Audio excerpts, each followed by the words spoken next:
Hey guys, thanks for tuning in. This is Radio Viska. It is it is actually November 1st already. Very early morning hours. And I'm out on one of my midnight walks. And today I want to talk a little bit about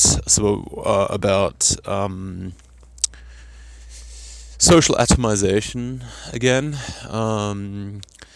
So there's an interesting podcast on the rightstuff.biz called the Darwin Digest. I believe it's some Australians, and they did a good one on birth rates recently. And I mean, most of the stuff they talked about pretty well known, and there was not much surprising information in there. But that just got me thinking about, I've done quite a few podcasts about screen time, about computers, technology, society. It just got me thinking about what we're living today as the average late industrial techno society citizen in the West. So if we look at intellectuals, so first we've got to split our population into the different streams of occupation. So I'm gonna ignore senior citizens, those above 65. I'm gonna ignore infants. But I'll definitely include teenagers and working people up until age 65. So if we look at their life, I mean, the amount of time spent with electronic devices is really at an unprecedented high. Now, there was an interesting article yesterday, I think, that I saw. I can't remember where exactly I read it, but it was along the lines of that the UK saw the first reduction in smartphone screen time on average per day this year. So I believe it was 3.9 hours average in 2016. And it is now 3.8 hours average. Now that's time spent with the phone. I don't know about you guys, but I find those figures absolutely shocking. I mean, what are people doing day in, day out for 4 hours on their phone? I mean, I know I'm not doing that. And I know a lot of other people that are not doing that, so there must be people that are spending even more time on the phone. I'm assuming it's all texting on Facebook, it's all Tindering, it's all playing games on the train. I mean, I can see how you could potentially spend 2 hours a day just by commuting, right? So, say you live in, somewhere in Zone 6 or whatever in London, that's a good hour or more even. A lot of people I used to work with lived in Cambridge even, or Brighton even. So yes, I see, an hour in, an hour out, that's 2 hours. But where do those other 2 hours come from? Like in bed, at work, I mean, this is an average. For me, this is baffling, right? Now, as the way I understood it, and I'm gonna, if I'm gonna make some corrections to this if I later found out this is not exactly correct. But the way I understand it, this does not include computer hours. This does not include, laptop work, PC, video games, anything like that. It just smartphone hours. So, I mean, just get a load of that, right? I mean, that is just crazy. That means in a week, that's 7 times 4, 28 hours on a smartphone, right? over a lifetime. That's crazy amounts. Now, we know that the brain works differently when we're exposed to a screen. There's plenty of studies on this. And we also know that it basically stops you from doing other things, right? I mean, let's put aside any of the kind of radioactivity, microwave, radiation kind of dangers, and let's put aside any kind of psychological, reshaping or remolding of the brain by having that focus on a small screen all day, or a big screen even. But let's just look at the loss of opportunity that this kind of behavior entails. So there's only a finite amount of hours in a day. What is losing out in favor of the phone basically winning? Well, I think it's quite obvious, especially with young kids. You see that it's exercise, getting outside, just basically experiencing physical environments and being in one physical body and being active, and then the socializing in real life, face to face with real people. Now, I mean, you don't have to be a genius to understand that this is going to have some kind of profound effect on the human psyche. I mean, this is just one of many aspects. I mean, the other thing I believe has had actually a very big effect is it's related to smartphones, because I mean smartphones are the main culprit, so to speak. It's the ubiquity of recording devices, of video and sound and photo camera recording devices. Now, like, that you can't do anything wild or crazy because it could be caught on camera, or most likely will be caught on camera, right? I mean, you can be wild and crazy alone by yourself outside in nature if there's no drone flying around and no, wildlife CCTV or something, I mean, that's about as free as we are now to just be spontaneously insane and do something that could be construed as weird or illegal, right? Now that's probably had some good effects, but I don't know if I think it's worth paying for the loss of freedom with those few good effects, right? I mean, yes, probably slightly less assaults, slightly better driving. People probably don't do crazy stuff on the road quite as much because they know everyone's got a dash cam, There's more CCTV. I mean, there's this general sense that just anything will be recorded no matter where you are, right, by anyone. Yes, so, there's some sort of, civility pluses. But, I mean, let's get real. Is that worth the price? I mean, is that it just also from a, boringness point of view, right? I mean, sure, there's this sort of danger if someone drives a bit wild or something, but I kind of miss a bit of that wild spirit. And I miss the spontaneity that people used to have. Now, I kind of can remember a time before people were sort of aware of this recording stuff everywhere, right? Even a pre-CCTV time. I mean, my high school, when I was a teenager, 16, 17, 18, that...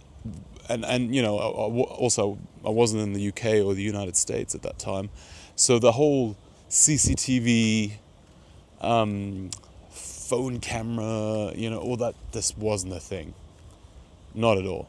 And it clearly was a different time. It clearly was freer time, a more carefree time. A less under the thumb kind of life. And the more I see the way technology is affecting us, the less I like it. There's some good things you can do with technology, like this podcast now. But again, when I think about it, I'm doing this podcast by myself, walking around by myself to a recording device. It's going to go out onto the internet. Someone faceless, even though they might be in the comments, friendly, is going to listen to it, potentially, maybe not all of it. That's kind of like an impoverished way of communicating. Even though there's this sort of additional spread, there's a qualitative, impoverishment in that. Now, could I still do the old way of communicating? Could I gather a circle of friends, go to the pub, go to the cafe, sit around a campfire? Yes, this does still happen.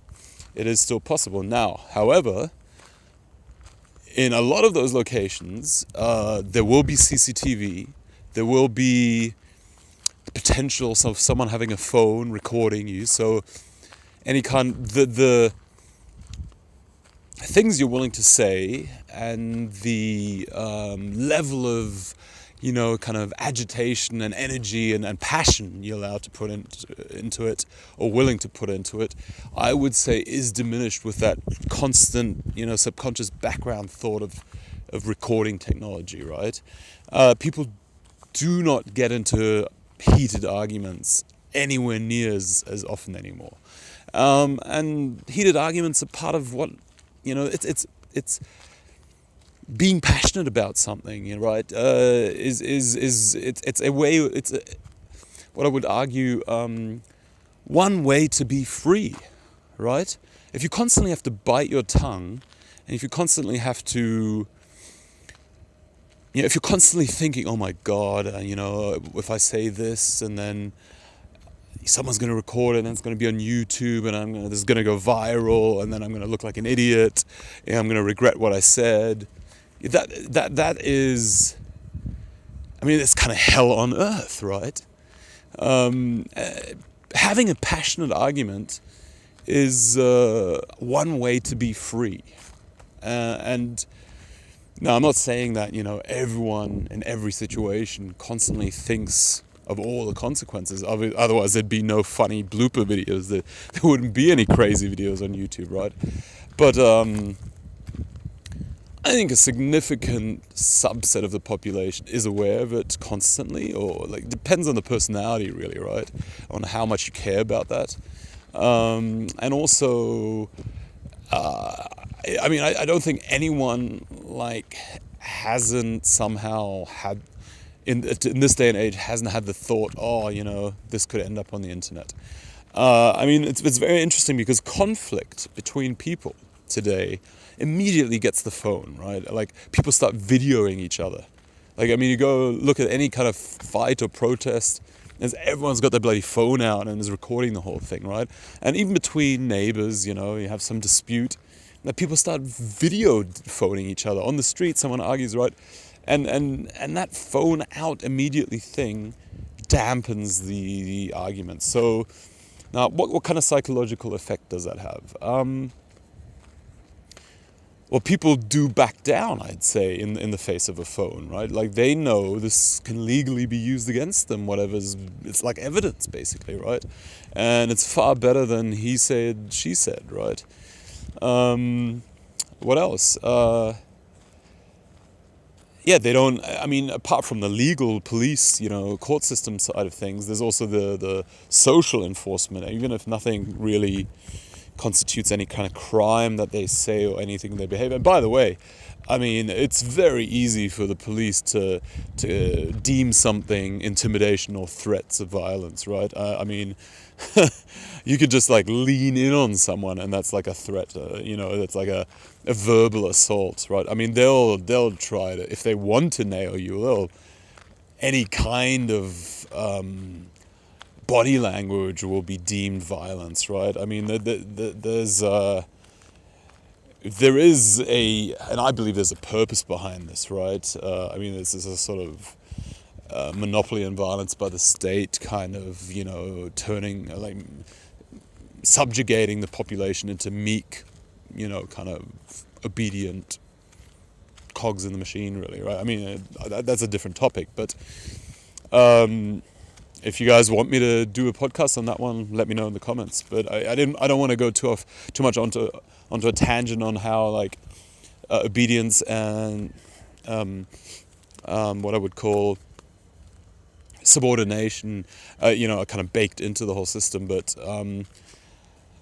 and to a lot of the sort of non-violence stuff, right? I mean, non-violence is for everyone except the state. The state wants the domination of violence, right?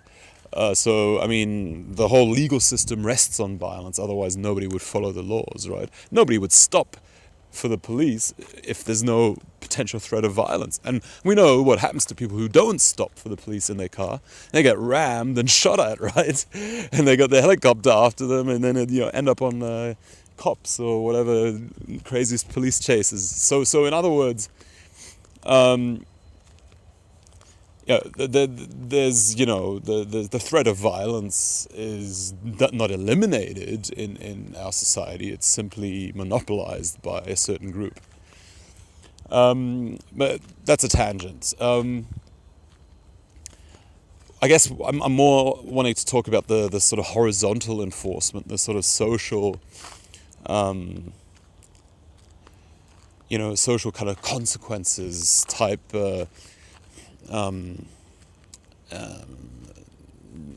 Kind of control mechanisms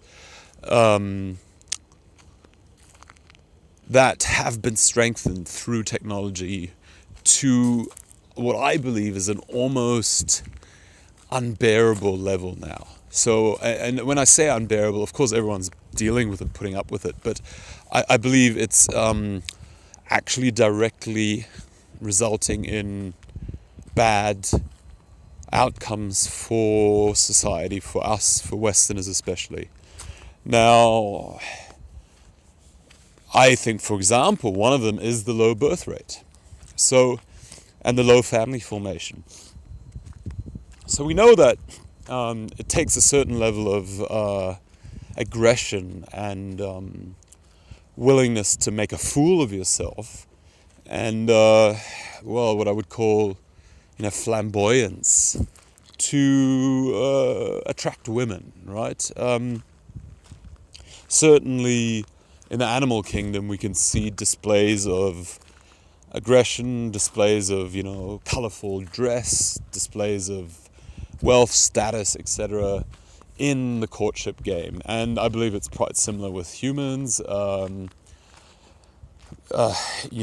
There's health and status are quite important. So health, i.e. attractivity, I try to I think they're quite closely related.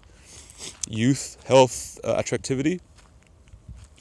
And so I think if you instill in all the men, all the boys in a society this kind of subservient, fearful, worried about the consequences type attitude, then you are limiting the amount of couples and marriages that will take place, I believe. And I think that's clearly visible. We have this otaku phenomenon, the shutaway, the hikikomori, the NEET, essentially. And these are men, these are boys that, they've had enough. They've basically been so battered by this whole society, this whole system, this whole the stresses and the controls and the oppression essentially of the whole thing, that they've just given up and they've just retreated to their rooms and they just play video games all day. Now, it's a sort of video games are often violent and often involve a lot of action and a lot of sort of being active and forceful, and you're the main character shooting everyone often, right? Or crashing into them or stealing cars or whatever. So there's a sort of sublimation of human need for this sort of displays of dominance and of status and of attractiveness into the video game world, right? Which of course no woman ever sees and no woman cares about, right? There's this funny joke. There's how it goes. There's groupies for everything except World of Warcraft, right? So this is sort of one of these truisms that you're not going to get anywhere by playing video games, and these 3.9 hours of smartphone time. I know some of that might be games, but certainly there's also the PlayStation, the PC, the Xbox and all that kind of stuff, which I think for a lot of young men you have to add on top. I think, look, if you take a student who's a bit of a NEET, a bit of an otaku, let's say Japanese student, I think there's plenty of these in the West as well. Say he's studying IT. So, say he goes to university, commute to university, Tokyo, big, an hour staring at the phone. Then he's in a computer room, has to study IT. IT is a good job, everyone tells you to study IT or engineering, whatever, All right, staring at the computer all day long. Back onto the train, staring at the phone. Gets home. He's not going to go out because he's an otaku, right? He's a NEET. Well, he's not a NEET because he's at university, but he's a shutaway. He's given up on girls. Girls don't find him attractive, so he's just gonna sit in front of his PlayStation until midnight, or maybe watch Netflix. So,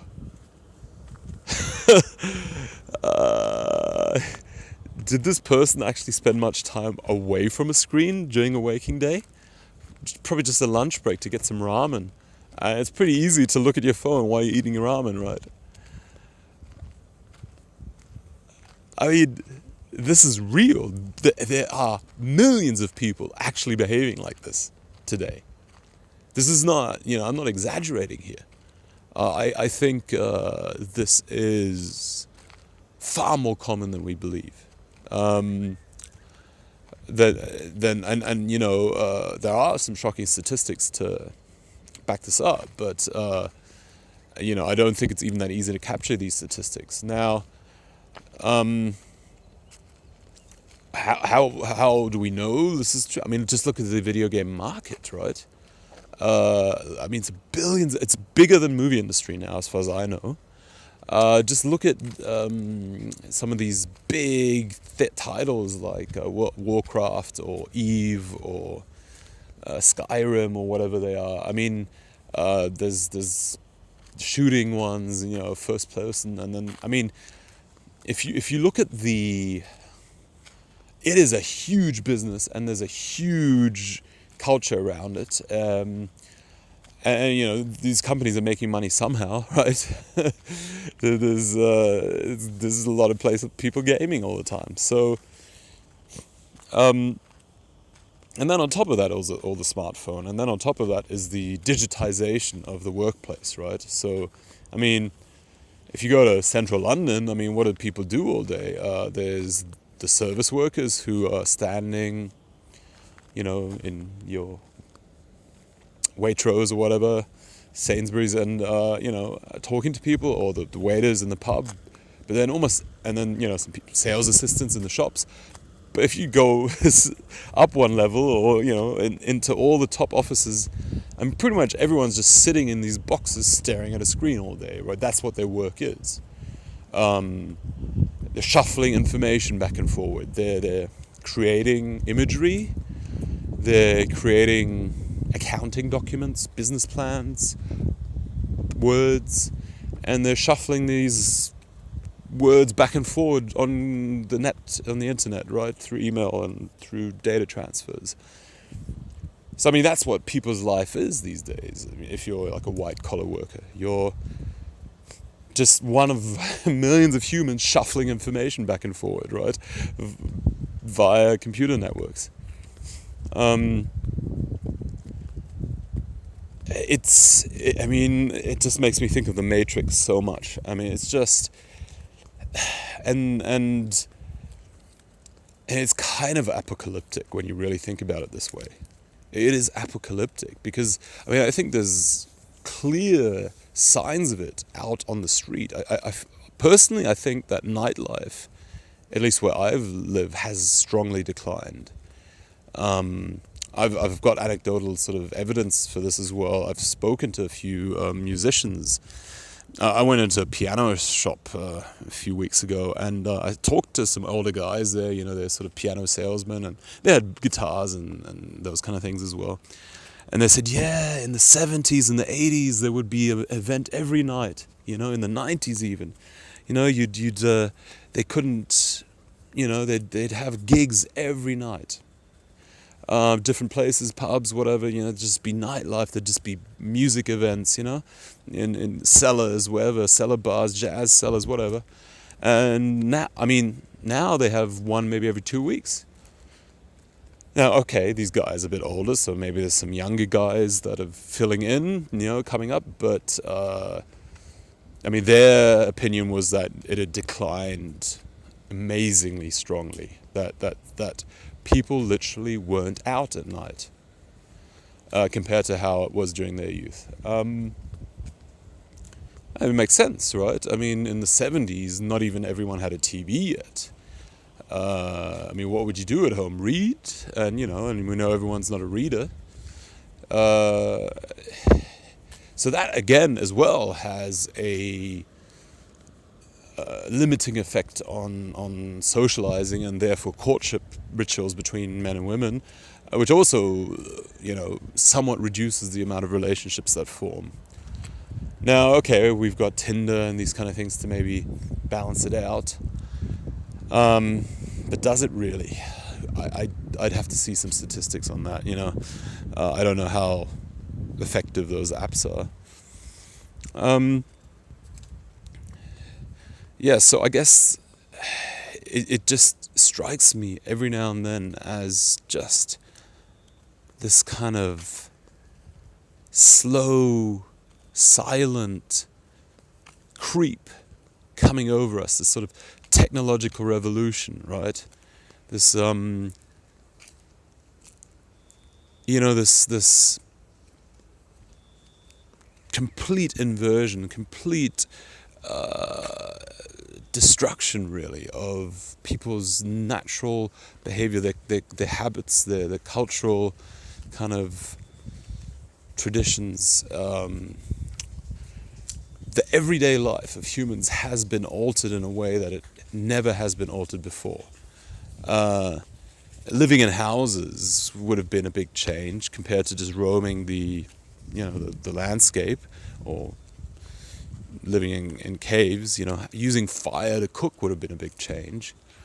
But really, once people had moved into houses, social life, maybe once bigger cities formed, once people were used to cities, social life probably didn't undergo as much of a change until this. The TV and the radio kind of started it slowly, but they weren't, until the 80s, the 90s, TVs weren't as ubiquitous and as, like a lot of places only had 1 or 2 channels in the 70s, right? We can really say this probably started in the 80s, and that's also when computers started, right? And it really took off, after the year 2000. Since then, people's life has been radically changed in a way that has never been there before. And it worries me. I mean, I think it's in many ways deadening. And I think, this sort of revolt against modernity sort of stuff is gonna pick up more, because there's this sort of sense of just dying in front of the screen, right? Like, look at the screen, die. That's your life, and it's not really living. There's no human social aspect to it, really. Sending emails is not social interaction. Facebook is not social interaction. I mean, like, tilling the field, plowing the field together with some other farmers is more social than sitting in an office and staring at the screen all day, right? It's I don't know what you guys think, but for me personally, it is very kind of eerie. I think that might be a good word for it. So that's all I had for today. Kind of similar to some previous ones, but hopefully some new thoughts in there. Thanks for tuning in, and I'll talk to you soon.